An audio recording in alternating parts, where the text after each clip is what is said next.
et na banzite awa toyaki poto sopa mafuta na moto awa toyaki poto solola to bongisa lolenge nini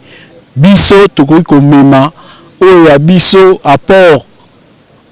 na misala oyo ba institution ezali kosala nyonso twana eza na kati ya énergie négative bo bazolinga ko torpiller action chef de l'état sali makambo ebele au jour d'aujourd'hui biso ba yoto za na kati ya infrastructure to ko sabino ke la mikolo ko ya nzede ko komati na kamina. Ça veut dire que le chef de l'État est en train de travailler. Donc, bon, c'est ce que je viens de relever tantôt ici, parce que certains Congolais veulent qu'il y ait rupture, alors que nous pensons. Moi, personnellement, je crois que cette coalition est nécessaire, parce que, comme vous le savez, au jour d'un patriote. Baimboka oyo bako retenir ezali ya liboso bayeba ete IDPS sanganaki awa po na koyeba ko manyola koyeba ko solola na mobu moko oyo tosali uta papa mokonzi akotaki na bokonzi naye toyeba eloko nini eleki malamu eloko nini eleki malamu te bongo toyeba kobongisa bipai oyo elekaki malamu te topesa ba recommandation na ba oyo bazali kokamba biso po biso pe ba oyo tozalaka na libanda tozali koyoka oyo nyonso population azali koloba donc yango tobaki tosangana na cadre moko ya kimia toyeba manyola elongo na bandeko tukaboli ba mangomba ebele oyo bazali kotala makambo ndenge na ndenge oyo ezali kotala bana ya mboka Congo donc bango bazela kaka bakozwa ba résolution oyo ekobima ba résolution générale oyo ekobima ba olanda na bitando bakoyoka pe bakomona yango na misala lolenge nini kosala. Honorable Zali Susu Sekelete uti kolobango bo tali penza na mobu mobimba oyo ya malamu esalami na esika nini etamboli malamu te to koyeba nini etamboli malamu nini etamboli mabe na mbula moko oyo. Bon nakanisi oyo etamboli malamu toyebi te bana na biso oyo bazali na bakilasi lokola lobaka na lopoto de base bazali kotanga bongo ya ofele bandeko mingi oyo bakangemaki mpona ntina ya position na bango politique bazali susu na baboloko te bandeko basusu oyo bakimaka mboka parce que babandai kobanga soki bazongi awa bakokangama basi bazongi mboka moto azali kokipe bango te bandeko oyo mosusu babandai ko manifester na ba difficulté lelo oyo liberté ya manifestation oyo constitution za ko reconnaître ezali bon ko salama ba nzela oyo tokutaki ya kokufa banzela ndambo ibandi kobonga Congo ebungaki bongo na sur le plan international. La relation ya Congo na ba pays voisins pe na ba mboka mususu ya bapaya ibandi kozonga respect oyo ezaki susu te vis-à-vis ya ba congolais ekomi kozonga kombo ya Congo ekomi kotangama na ba institution nyonso ya minene na lolenge oyo esengeli. Donc voilà un peu oyo nyonso ezali kosalama ya malamu na mbula moko kaka oyo tata mokonzi asali tala ebele ya makambo na uti kotanga a mekasi na oyo tokoki koloba ya malamu te totala lolenge nini tobandaki mpona koformer gouvernement tozwaki 7 mois ya mobimba et permettaki biso te pendant 7 mois wana to travailler programme moko songolo to pakala gouvernement kokota en place après 7 mois na uti kotanga oyo toti kosala awa lelo mokonzi akende pe suko inaugurer saute des moutons il y a pompage donc ah, voilà. Voilà. Donc, Linkoloba, Misala, Ezali, Kosalema, Malembe,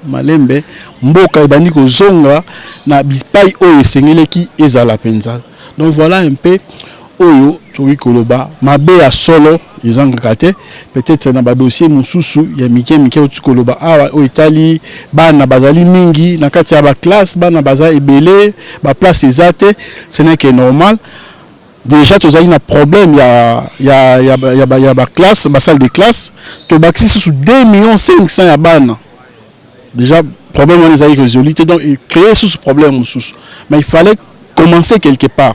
Tout ce bandi, malembe, bako banda ko bongisa yango, malembe, loinge to moni, mokenge di nalemba babongisi na ba camp awa militaire basali bitelo ba hôpital ba ezali ko tongama donc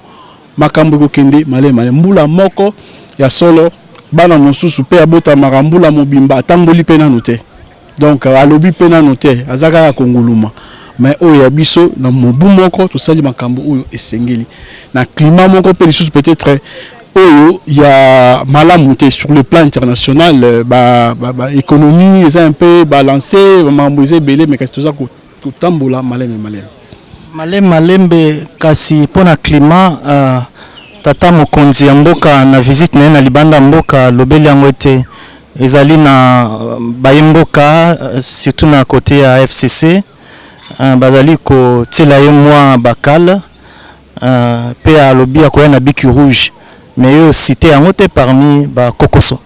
Non, parmi ba kokoso wana pe ezali na cité en côté parce que dans te koloba na lopoto te nazali na kati ya commission o ezali ko talela makambo wana te moyena commenter penza likambo wana ezali te. Et en plus primaire ya o nyusu ezali ko sala to réserver yango na plénière autozala yango tout à l'heure bango nde bazwa yango balamba yango lisusu nde bakorendre yango public biso awa tozali kaka kosembola mwa moke ambiance oyo erenye na bakomission epai wapi tozali kosala misala na kozongela lisusu ngai nazali na commission oyo wana te na banzi te awa toyaki poto sopa mafuta na moto awa toyaki poto solola to bongisa lolenge nini biso tokoki komema oyo ya biso apport na misala oyo ba institution ezali kosala parce que esengeli la bino pe boyeba IDPS ezali institution ezali kokamba mboka te c'est-à-dire eza gouvernement te ezali plénine te ezali non IDPS eza parti politique certes au pouvoir mais toye awa pona ko maniola pona ko solola toyeba ndenge nini tokopesa ba oyo bazali na décision maboko po misala e bakoleka susu malamu koleka totondi botondi. Merci mille.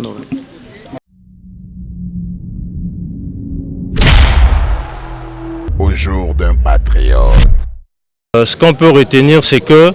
comme vous le savez, l'UDPS a fait pratiquement 37 ans dans l'opposition. Et maintenant que nous sommes en train de diriger les pays, maintenant que nous avons le pouvoir, il était nécessaire que nous puissions nous retrancher pour essayer d'évaluer notre premier anniversaire, c'est-à-dire 1 an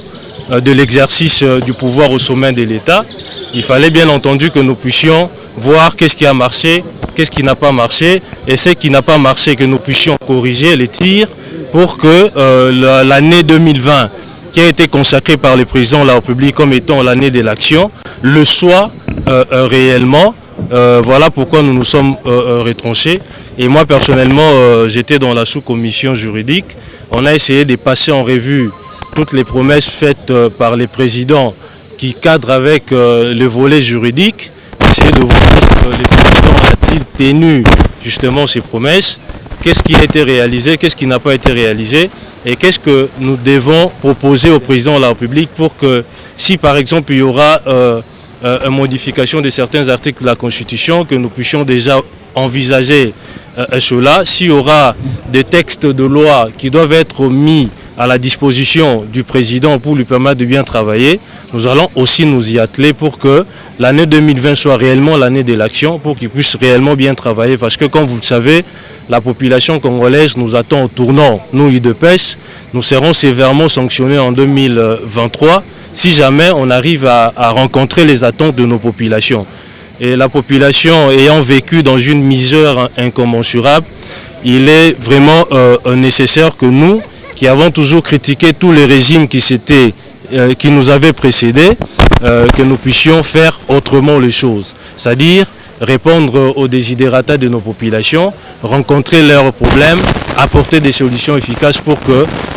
nous puissions bien entendu, pour que nous soyons bien entendu cotés par cette population. Vous le savez, nous avions dit que le président Aïe, lorsqu'il a pris la parole, il nous avait dit qu'il n'y aura pas de sujets tabous. On a passé en revue l'actualité politique de l'heure et bien entendu dans les heures qui viennent, lorsque le président Aïe prendra la parole, il va bien entendu donner la position officielle de mon parti. Bon, c'est ce que je viens de relever tantôt ici, parce que certains Congolais veulent qu'il y ait rupture, alors que nous pensons, moi personnellement, je crois que cette coalition est nécessaire, parce que, comme vous le savez, lors des élections, lors de la publication des élections passées, la cartographie politique qui a été décidée par la CENI donne la majorité parlementaire au FCC. Donc il va de soi que nous serons dans cette coalition pour bien faire les choses. Mais si nous estimons que la coalition, au lieu de travailler pour l'intérêt du peuple, est en train justement de nous mettre des pots de bâton dans le roue, excusez-moi, pour que nous puissions échouer, là nous allons, le moment venu, décider s'il faut demeurer ou sortir de cette coalition.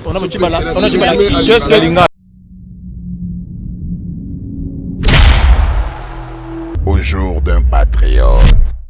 Nous surtout, la vie à l'organisation, la structure, la société, la vie à l'État, que ceux qui sont au tamboli moins moqués, au télémi, au réfléchi, pour y avoir le lingue au tamboli aux amalam ou tous amalamoutés. Donc, moi, je refuse à ce que bateau, bazar, mi tourne en guerre de paix, à qui au sani, nazo kanisa sur l'an 1 à présent de la République, dans le lingue nini. Président de la République, à Zali, ma nation, il y a entraille,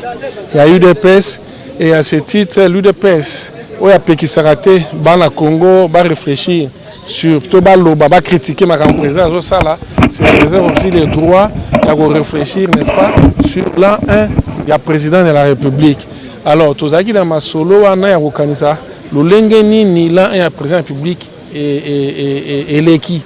Mais ma canissio, on a tous eu plutôt 8 ma canissio, on a Kouta na maloba onyo surtout mwana mboka Félix Tshisekedi Tshilombo abanda koloba uta message na ya campagne discours na ya investisseur na ba sortie médiatique nyo surtout à sala soko tali na kati komona ke nyo surtout ezali mieux na vision ya moto et si to bengi programme ya gouvernement mais na kati ba promesse ezala ki ebele yango nde ezalaki base ya réflexion na biso tozwaki mpona koyeba eske bapromese wana programme ya président souci oyo aza nango mpona bacongolais ekokisami to ekokisami te soki ekokisami te bapoint faible na bapoint fort ezalaki nini bana ya UDPS basangani autour ya bamituna mike oyo mpona koyeba lolenge nini ya koprojete lolenge nini ya kosala baperspective d'avenir mais na kati nango todesile bapoint fort na bapoint faible, n'est-ce pas? Oyo sala que yango moni bolandi ba recommandation kuna bisike zaki ya kobeta nzete to beti nzete bisike zali ya ko ba simba ki tolobi esimbi mais loko toza ko marteler makasi pe tolobi ezali na likanisi moko to libongisi moko te ya ba congolais oyo ko yiko sala ete batu batika ko bunda pona bolamu ya peuple congolais au détriment ou bien au profit ya moi groupe moko d'individus pour basali coalition to coalition te. Mais bolandaki président de la République na sima ya kopesa makanisi na ya congrès a décrété ki année 2020 année ya action. Année ya action ningi koloba batu basangani bakanisi ma ba koyi ko sala mais na makanisi ya malamu ya bonzambe na ndenge ya bonzambe. Batu ba profiter na motema monene ya président te parce que toujours constater que na coalition ezala na cabinet ya président de la République ezala na kati ya cash to na kati ya FCC ezana baike oyo tozo benga bango bazana ba énergie négative. Ba énergie négative no bango bazako déployer yango pona ko jeter ba pot de banane na misala oyo président de la République akoki ko sala. Yango biso ba IDPS ezala biso ba tozana ba cabinet. To lobi boye. C'est désormais tokotika lisusu ba énergie négative et se déployer te pona ko tia frein action ya président. Ezala biso na ba dans ba bisika na ba collège place Ozali to kanisi te pona ko kende liboso esengeli soko moni ndoki obelela et bien to hésiter lisusu te pona ko belela bandoki nyonso to bazana banzela na biso ko bazo salete musala ya président de la République kende liboso tolobi bien kouta na cabinet ya chef de l'état ye moko nalobi yo bonano na libota te boza ndoki aliaka bino na kati ya libota na kati ya kashi mpe bandoki bazali bandoki wana baza na kati ya kashi mpe mosala bango eza kotorpille mais biso mpe totelemi soki bango bamoni ke biso nde tozotorpille babeleli biso mpe toboni ke bango nde bazosala mabe tokobelela te ntango bomoni ndoki na kati ya libota soki bobeleli eske libota ekufi to libota ebongi libota ekufa te mpe bato bakomona yango tozoloba toza awa mpona sauvegarder coalition moko te toza awa mpona faire prévaloir basouci mpe tomema peuple congolais na un lendemain meilleur. Non, condamnation ndenge nini bible eza te na makambo nyonso tozosala eza makambo moto asala tokofanda tosali remise en cause tobongisi mpo tokende liboso eloko ebongonaka te ezaka biblia awa makambo ya bible eza te biso toboyi coalition te tosepeli nango me tobi oyo nyonso to akosala ete baeffort nyonso tozofournir mpona korencontre bien ya peuple congolais atelemeli yango tokotelemela ye oyoki bauti koloba ete ya un déficit na communication ya makambo nyonso to au président de la république akosala nyonso to wana eza na kati ya baénergie négative bao bazolinga kotorpiller action chef de l'état asalima makambo ebele au jour d'aujourd'hui biso bayo toza na kati ya infrastructure tokoyebisa bino ke la mikolo ekoya nzete kokoma ti na kamina. Ça veut dire que le chef de l'État est en train de travailler. Donc, tu as Kinshasa, tu as Katanga. Et ça, Moussa les osama, mais tu as communiqué. Tu vois. Mais na kati ya Moussa Langweza ba mususu au lieu batika Moussa les salama lolenge longo banika Moussa Langwana bazo kota na kati bazo yiba. Nde ba énergie na to bi négative to décourager. Batu ba profiter na motema munene ya chef de l'État te pour na torpiller action na ye. Yango biso to lobi te to zala susu banki te. OK, to la sous banque te ke mikolo ya soko sali mabe to belelo ke yonde ndoko zo sala mabe et chef de l'état yemo ko pesa bikane action donc bato ko sala mana bato bazo comprendre vision chef de l'état bato bazo bazana souci le souci chef de l'état zanango biso le peuple d'abord ezala rama sécurité za makambo solo mais wa hôtel mela ngonde to biso pe to hôtel mela to dénoncer ngonde na zoba misala no so to zo salama c'est vrai ba raté zanga raté nature humaine nos choses aller en tension na imperfection mais tozo sala te to rectifier ngo mais au sein na kati na biso moko za ba bilo peut te dénoncer mais siko to yoloba pour peuple là que tozo kuti wapi to komi pe tozo kende wapi. Merci.